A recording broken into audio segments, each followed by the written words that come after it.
Você já parou para pensar em como o governo compra as coisas? E eu tô falando de tudo, viu? Desde o cafezinho que serve numa repartição até a construção de um hospital inteiro.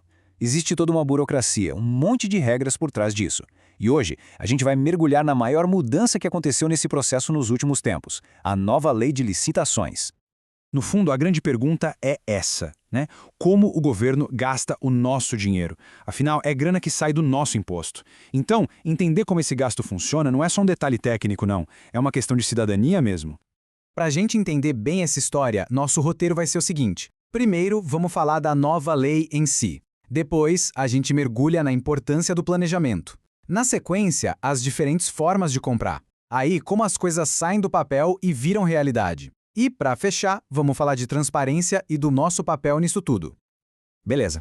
Então vamos lá. A primeira grande missão dessa nova lei, a 14.133, foi basicamente arrumar a casa. Ela nasceu para resolver um problema antigo, uma baita confusão de regras que existia antes. Olha só que rolo que era. Tinha a famosa Lei 8.666, que era a regra geral. Aí tinha a Lei do Pregão para compras mais comuns, e ainda o Regime Diferenciado de Contratações, o RDC, que surgiu para Copa e Olimpíadas. Era um quebra-cabeça legislativo. O que a nova lei fez? Pegou tudo isso e pronto, consolidou em uma única lei, um único lugar. Muito mais simples, né? Então, para deixar bem claro, essa lei é tipo o novo manual de instruções para as compras do governo. É o que estabelece as regras do jogo para todos os municípios, estados e para o governo federal. A ideia é modernizar e principalmente unificar tudo. Tá, mas para que mudar tudo? O objetivo, no fim das contas, é gastar melhor. Simples assim.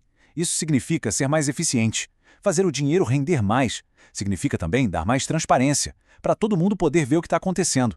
E, claro, dar mais segurança jurídica. Mas o pilar que sustenta tudo isso é uma palavrinha mágica: planejamento. E isso nos leva direto para o nosso segundo tópico. E olha, esse ponto é fundamental. Se essa nova lei fosse uma casa, o planejamento seria, sem a menor dúvida, a fundação.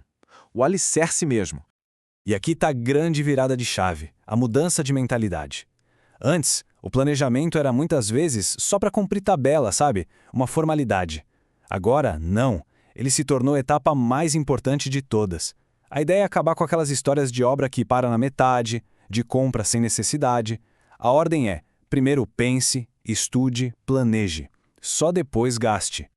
E na prática, esse planejamento se apoia em três coisas. Primeiro, o Plano Anual de Contratações, que é tipo a lista de compras do órgão para o ano todo. Segundo, para cada item dessa lista, tem que ter um estudo técnico preliminar provando que aquilo é realmente necessário. E terceiro, algo super inteligente, uma análise de riscos, para tentar prever o que pode dar errado lá na frente e já pensar em soluções.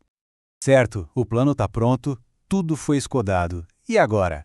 Como é que o governo efetivamente vai às compras? Bom, a lei traz diferentes cardápios, digamos assim. No jargão técnico, são as modalidades de licitação. Esse quadro aqui resume bem as opções. O pregão é para coisas do dia a dia, tipo comprar material de escritório, computadores. A concorrência já é para coisas mais parrudas, como uma grande obra. O concurso é para escolher um trabalho técnico ou artístico, tipo um projeto de arquitetura.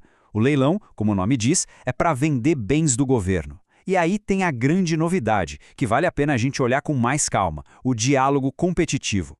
Gente, essa modalidade é sensacional. Pensa só. Um governo municipal quer criar uma solução super inovadora de cidade inteligente, mas nem ele sabe qual é a melhor tecnologia. O que ele faz? Ele chama as empresas do mercado para conversar. É como se ele dissesse: pessoal, eu tenho esse problema aqui, me ajudem a construir a melhor solução. É a inovação entrando na veia da gestão pública. Beleza, a licitação aconteceu, a empresa foi escolhida, acabou? Que nada. Aí é que o jogo começa para valer. Ganhar a licitação é só o começo.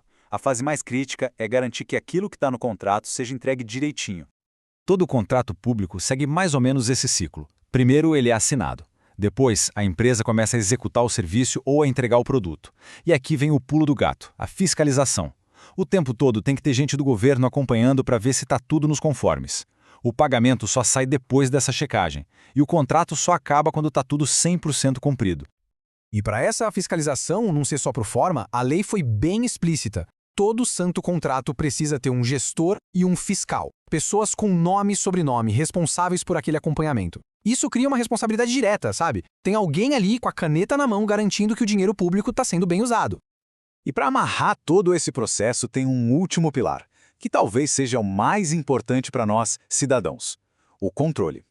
E como a gente pode fiscalizar tudo isso? A resposta tem uma palavra: transparência. A lei bate muito forte nessa tecla.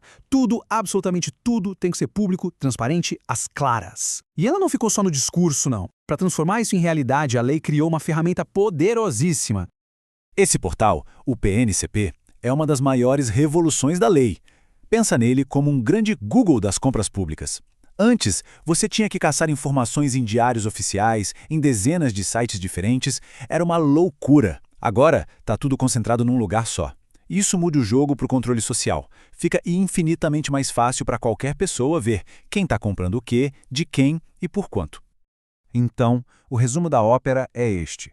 A gente está saindo de um modelo todo fragmentado, confuso, e indo para um sistema que coloca o planejamento em primeiro lugar, que busca eficiência e que, acima de tudo, joga a luz da transparência sobre todo o processo.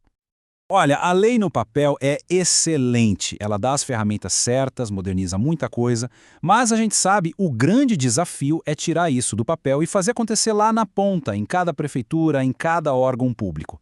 Então a pergunta que fica no ar é: será que essa nova lei vai ser a chave para a gente finalmente ter um gasto público mais inteligente no Brasil? Bom, a resposta agora depende não só da boa aplicação pelos gestores, mas também da nossa fiscalização.